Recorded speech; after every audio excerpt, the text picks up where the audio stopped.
Warning branded दवाइयां खरीदने वालों के लिए। अगर आपको लगता है कि ब्रांडेड दवाइयां इसलिए महंगी होती है क्योंकि उनकी क्वालिटी बहुत ही बढ़िया होती है तो आपका दिल टूटने वाला है।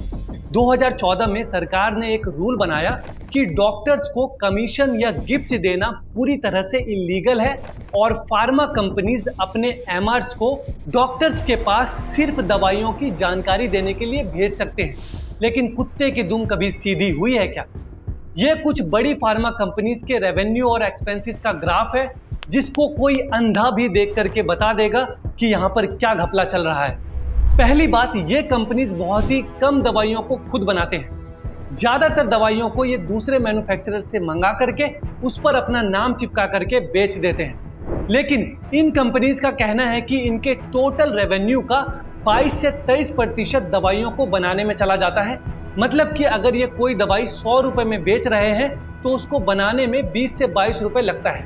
चलिए मान लेते हैं। इसके अलावा 13 से 14% एम्प्लॉयज की सैलरी वगैरह में खर्च हो जाते हैं और जो ये 43 से 44% खर्चा है इसका कोई रिकॉर्ड ही नहीं है। ये अनरिपोर्टेड एक्सपेंसेस है और ये कोई छोटा मोटा नंबर नहीं है। यहाँ पर 8 से 10 हजार करोड़ रुपए की बात की जा रही है जिसका कोई माई बाप ही नहीं है। पर मैं आपको बताता हूं कि ये पैसे कहां जाते हैं। ये सारे पैसे इन कंपनीज की मार्केटिंग में जाते हैं जिसमें एमआरएस के थ्रू डॉक्टर्स को भर भर के कमीशन और महंगे गिफ्ट्स देना शामिल है।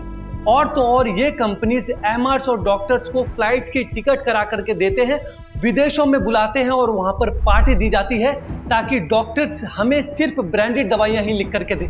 मतलब कि आप जब भी कोई ब्रांडेड दवाई खरीदते हो तो ये फार्मा कंपनीज आपके पैसों का बड़ा सा हिस्सा अपनी मार्केटिंग में खर्च करके अपने ब्रांड का नाम और बड़ा बनाती है ताकि आप उनके कंपनी के नाम पर और ज़्यादा भरोसा करो और उनकी 15-20 रुपए की दवाई को खुशी खुशी 200-250 में खरीद लो।